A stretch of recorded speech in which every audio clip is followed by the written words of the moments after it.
Madame Olive Lemba a tweeté, l'alternance démocratique, c'est un bébé que nous avons conçu. Nous veillerons à ce qu'elle grandisse normalement et qu'il reconnaisse ses vrais parents. Provocation ou bien lobby vérité? Na ondima on soka sécusi ba Rossi Mukendi. Ba Rossi Mukendi ba c'est quoi comme ça to c'est quoi ba Rossi Mukendi ba kufaka poani. O ba tu condamné nani commandant Karim. Ba tu condamné poani. To kitaka na nzela. To telemisaka bana banda to telemisaka bana funa ba kitaka na nzela yango alternance ezali. Le quoi to zo indépendance ezaka na makasi makile tangaki Olive na mobali na ba tiki pouvoir oyo pour la population qui population est arrachée alternance et ça il n'avait pas de choix.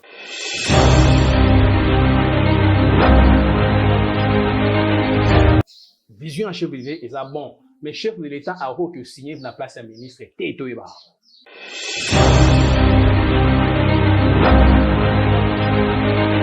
Depuis que Ndego Facha la malin demi, moi mon amour a maillé l'effort. Monya longa kabila poani alonga FCC po bato ba mone yuma azanoko na ndenge ya kosala tende wana. Les peuples congolais ont fêté les 3 ans d'alternance pacifique au pouvoir. Une alternance selon les pro-kabylistes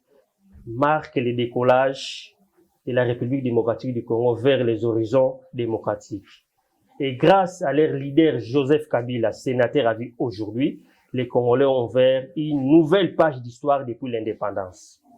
Kabila, aujourd'hui, est considéré comme le père de la démocratie et de l'alternance pacifique. Et pour les camps au pouvoir, c'est une alternance de lutte, de sacrifices et d'un combat politique. Mesdames et messieurs, recevez mes salutations distinguées. Votre émission Mot du Peuple, une émission d'information générale, reçoit pour vous Maître Patrick Kongolo Royal, qui est un analyste politique. Avec lui, nous allons décortiquer, analyser les 3 ans et faire les projections par rapport aux 2 ans restants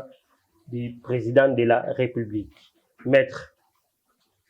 3 ans déjà de l'alternance positive, est-ce que on peut déjà faire les bilans? C'est négatif ou c'est positif? Bonjour, monsieur le journaliste, et merci pour cette opportunité que vous nous offrez, celle qui nous permet de pouvoir livrer notre analyse à la portée du peuple. La question telle que posée me rend un peu dubitatif, ça me rend un peu hésitant, dans la mesure où, par évaluation, j'attends ma façon de pouvoir apprécier les gouvernements mis en place depuis le pouvoir de monsieur le président de la République, monsieur Félix Tshisekedi. Mais je me dis que j'aurai un peu de pincette puisque je ne sais pas m'en tenir en l'expression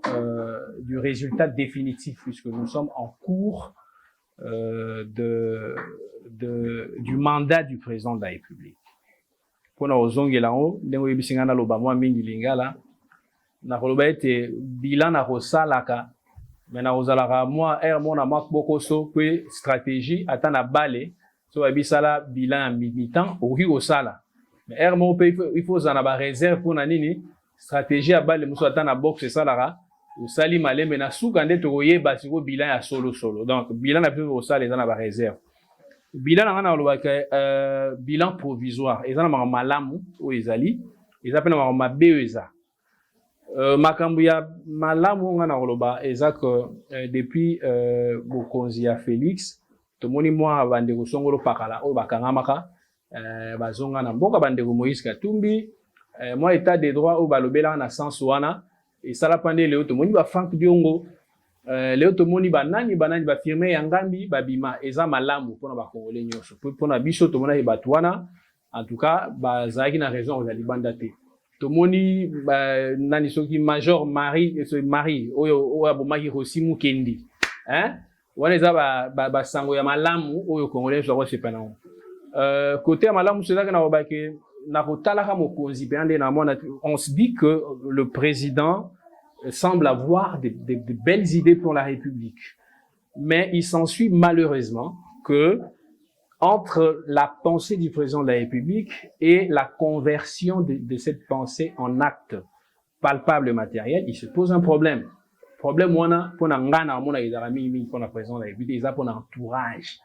na beta kakaka na yebisa Faci Béton que ndenge moko ndeko Joseph Kabila après 15 ans après mandat nae pardon alobi azangi 15 personnes voudrais-je dire il y a entourage au baro sungae ozomona mais président Félix Tshisekedi a yebi yango mais nene azotombe sur na erreur wana parce qu'il il était déjà préparé lit ya sali makamno sa sali lui ya ko tomber sur na erreur wana te ki ya luka ko sélectionner bato ba ko sali ça été parce qu'il y a un objectif mususu par rapport à bato ba boya ki pona Kabila naturellement elo nazoloba wana yebisaka mokonzi mboka ngamo ko fara na yebisaka ye et puis nazala hypocrite na continuer à koloba yango Kabila alobaki en retard mais biso tozo yebisa ngo d'avance batu ya qualité bazana mboka oyo ba jeune bazana ba valeur bazana mboka oyo o ba osala makambu oyo na ya bango moko privé zo la kisaka bato oyo bazana idée moko biso toza wana bio poza wana za congolais pourquoi ka batu ya kala wana oyo basala na Kabila batu ya kala wana oyo basaki na Mobutu yango tolobi ke entourage à chef de l'état ko bana ba ministre basalaka ko bana ba conseiller na ye mususu oyo ye atiaki bango kwa bana mboka me ba osunga ete yango mokonzi mboka kitaki dernièrement awa na ba province je pense que mokonzi mboka atali ete bato bazo se faire entourage na ete ko banda d'abord na IDPS ba se faire entourage na ete na ba population nyonso ya mboka ba se faire entourage na ete voilà pour na bilan na koloba ete bilan eza kote ya malamu na komona ba fort na komona ouverture ya mboka na biso libanda ouverture sur le plan diplomatique wana to boa kisangote wana coup de chapeau Faci Béton mais lo mususu nzala social mobulu social mokonzi mboka social biso to vota yo tozana pona to voter yo mais biso to vana na peuple za kolela ba idée na yo ba ministre yo tie wana ba osailo te peuple d'abord zéro et zéro te so na bi zéro mabenga na ba sentiment yo biango Abdou na sentiment te na lobi que to komi na suka mandat te mais to ganga pour mokonzi mboka sa nini ayoka ana ba vision na ye ana ba cartouche na ye mais biso to ganga pona nini biso to sepela ke mandat na ye ezala réussi to loba alongo l'entourage na ye azwa ba jeune bat bana idéologie na ye ba viona ba sana Mobutu ba sana Kabila ba ko sa été batu ba olela nzala batu bazolela nzala vie Faci mokonzi mboka votre honneur excellence monsieur le président de la République batu bazolela ndelo nga na koloba pona bilan ya malamu eza ebele mais ya mabe eza pe pokoso ya toza na kati ye moko c'est bon sondage salemi to moni c'est bon mais entourage mobulu ponzala. Le 24 janvier 2022 oyo tomonaki les leaders des regroupements politiques et membres de l'Union sacrée se sont réunis autour des chefs des institutions de la République pour soutenir la vision du président de la République et démontrer leur ferme engagement. Mais population basali constat jour wana na tango basali réunion na bango ba fêter 3 ans na bango mutu alobaki eza la mère Mende bato alobi oh comment la mère Mende akoloba na makambo oyo bato mususu bakendaki plus loin on dit oh Kabila zongi susu na pouvoir ou bien pourquoi bato Félix Tshisekedi président de la République andimi la mère Mende aloba par rapport ya makambo nyonso oyo bango balobela est-ce ba monite ke ba blanchir la mère Mende déjà ba komo pesi ba pouvoir oyo ba koko pesa été point de vue par rapport à en tant qu'analyste politique aux AP juristes. Merci ndeko journaliste en tant qu'analyste politique na politique bangoza ebele nazana ba donner mingité mais évident c'est ça que ndeko Lambert Mende a pris la parole ba lobby au nom ya union sacrée na kozana ba pincette pour na muto mayele naza intellectuel naza évidence que ba nomaki na ebité na ipe na politique muto a créaka ba yebi ko loba eba na mboko akosala po marquer ba bi na ko bapelo musu que koloba bongo eza na influence moko na bolamu ya peuple te azala molobeli aza molobelité eza influence te donc ngana komona mabeso ba komo kotsa bato ba komo kota na ba ministère pona kosala musala ba komo na ba portefeuille wana nde côté ya mabe mais en même temps to koloba ke ebandaka bon po mutu aza ministre ebandaka na ba poste ya ndenge wana porte-parole sima mutazongi nda côté wana nde siko na kobenda matoi ya ba congolais ke na conseil na kobenda pe attention ya mokonzi mboka na boto sinyo soke mokonzi mboka tala Lambert Mende akosunga mboka na makambo ebele azalaki na loja tolandaki yango bato babele bazomelie même na aéroport place yamba mokonzi ya mboka eza te bato bazwa depuis l'époque Mobutu bato papa ata tobangaka nzambe modèle te c'est pas un modèle pour nga pour na bato mosusu na nga nayebi te namoni eloko ya soki epa na ye place bavota ye bapesa ye confiance à mettre prise asa eloko te bon mpona biso wana kini bon mpona biso ya bana bandal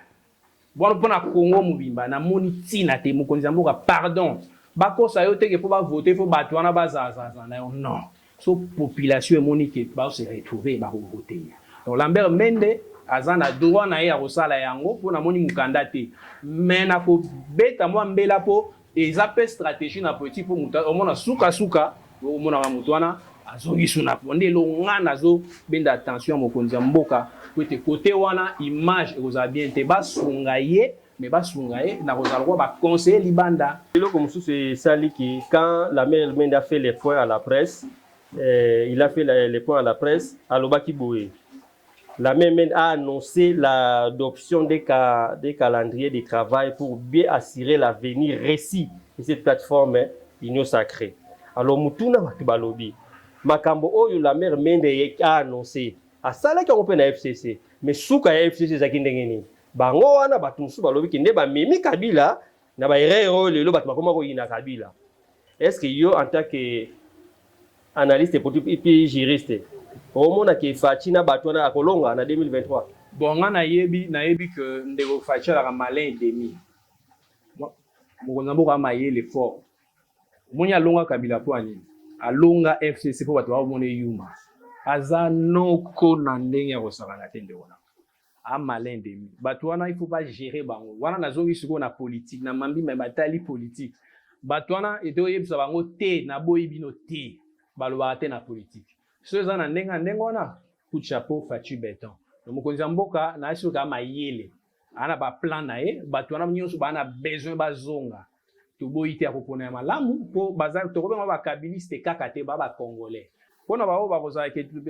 elakisa vraiment ke basala malamu moi par exemple malamu ezali to kopekisa bango te politique dans une dynamique mais ceux za pona ke ba s'enrichir peuple continue ko souffrir wana vraiment mokonzi ya mboka ana ba donner pour na que peuple ils ont besoin mandat na et simba mais en attendant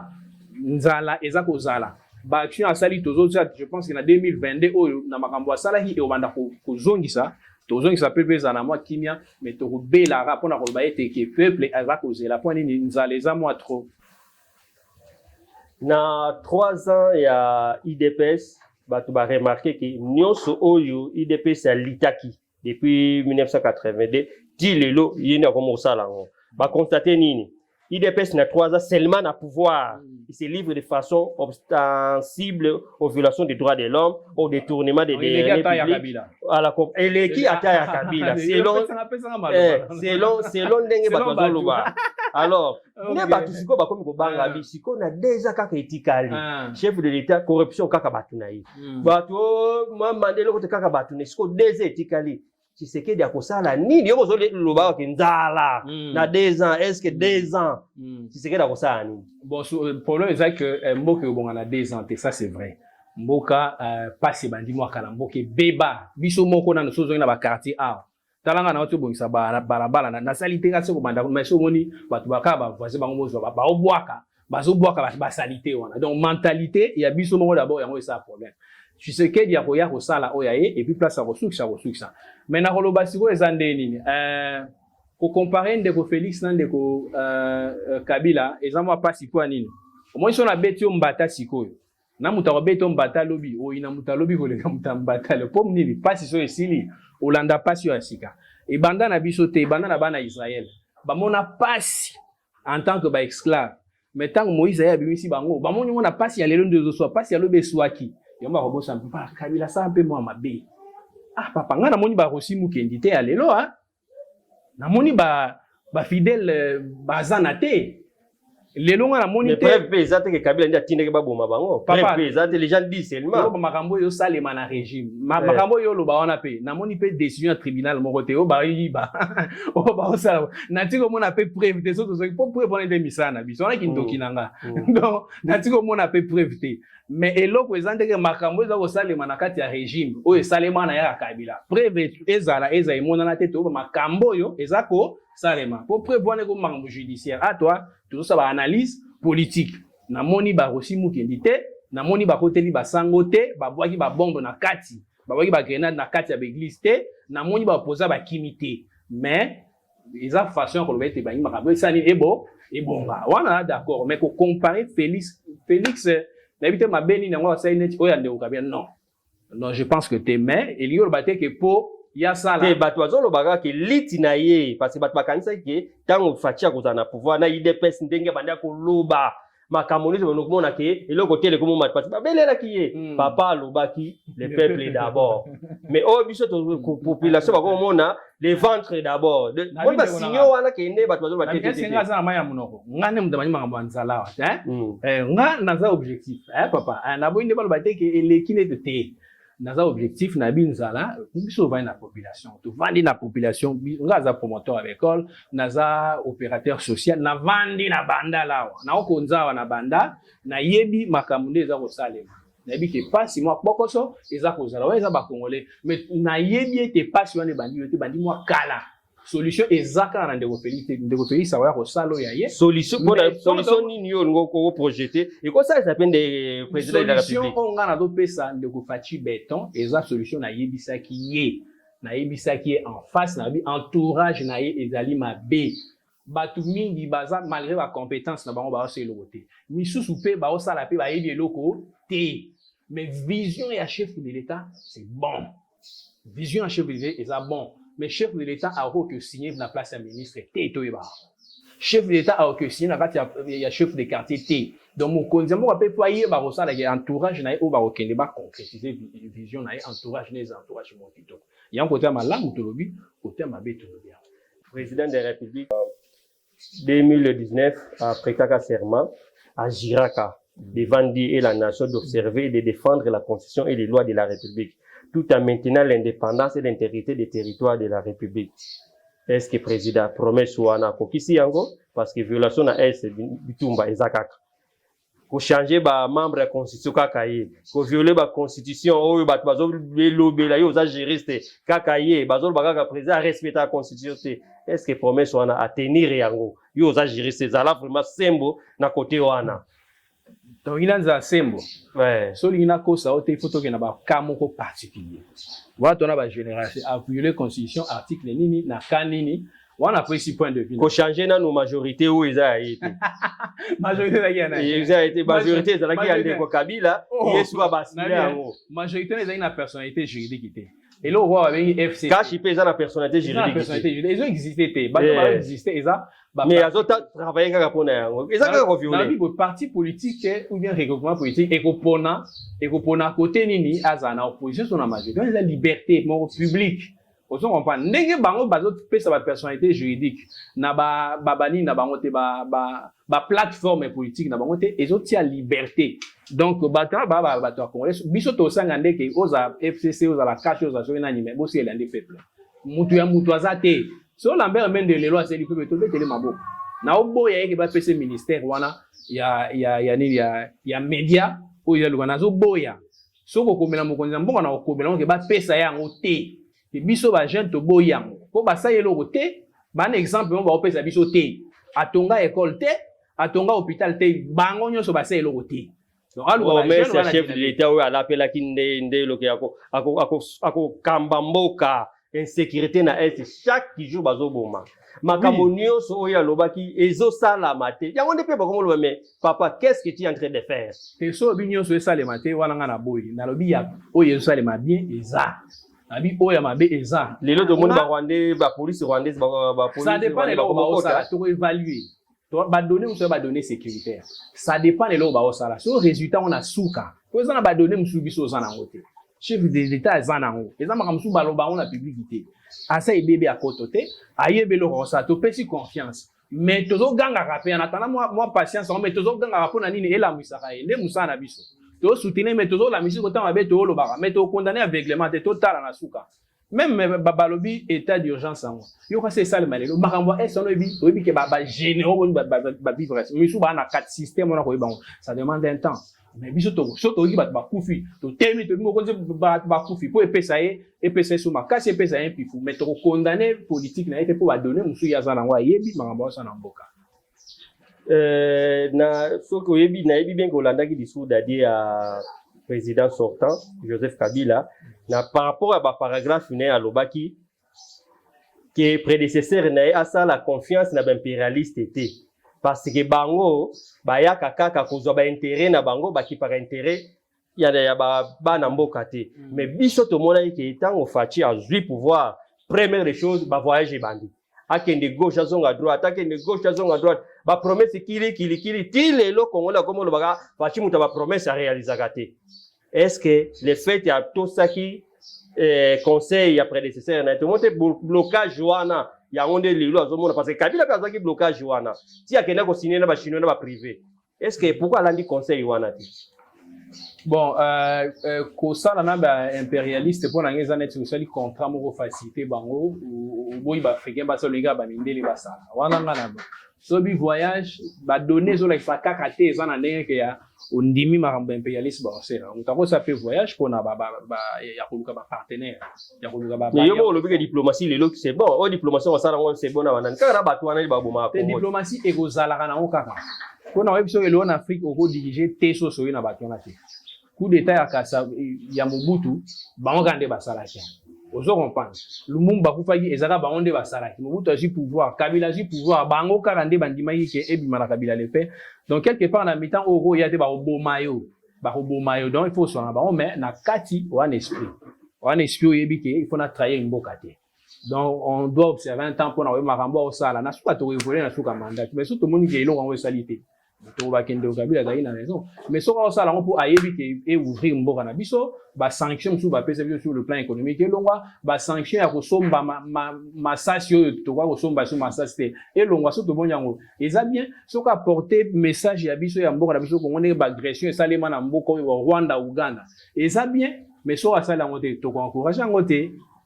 ba tebele ba lobby ke pouvoir Tshisekedi na pouvoir Kabila vaut mieux pouvoir Kabila parce que lelo ba grève partout bazo respecter ba professeur te Kabila tika ki bino bazana na domaine éducation Kabila tika ki moi le koto moi le kolo mais lelo depuis tata mokonzi pouvoir en tout cas bala rozomona na te bazo futa mate or déjà il azana IGF bambongo soki bazo cha nani mbongo pona ya l'état nani budget za likolo mais ndenge bazo futa mate yo entre les deux pouvoirs pouvoir anani pour na yo eza malamu pouvoir na eza ba comparaison te po de Kabila assez abimi ma be o ya toro to lo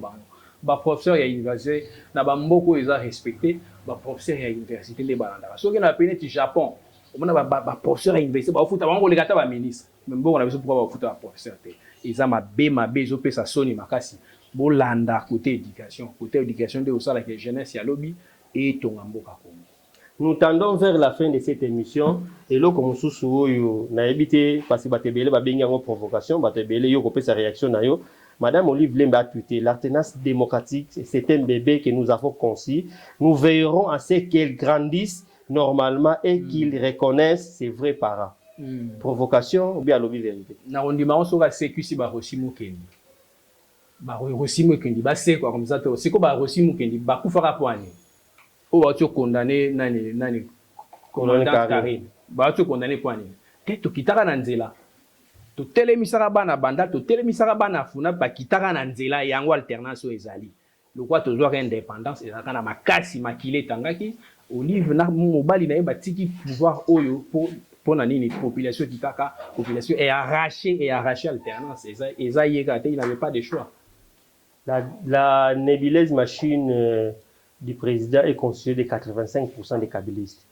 85% selon Basali, diagnostic na bango pe na bango. Est-ce que Batouana va combien ma fachi na 2023? Na pesa ida réponse na so eza bon 85% ma B. Po ba kozindisa ne ya zindisa iba. Aluka Batou sika. Aluka ba jeno bazana maile. Aluka na ba jeno bazana ba na ba indice moko bezo la kisake muto ya rosa eloko soko aluki bato ndenge atie bango et aux malamu mais sinon ba otindeka na perdiction. Merci, nous sommes arrivés à la fin de notre émission, mais la particularité de cette émission, Topesa Kamaloba, mot du peuple, na invité na biso, aloba nyonso azanango alobe la population, oyo philosophie na nini alingi pour population alandai.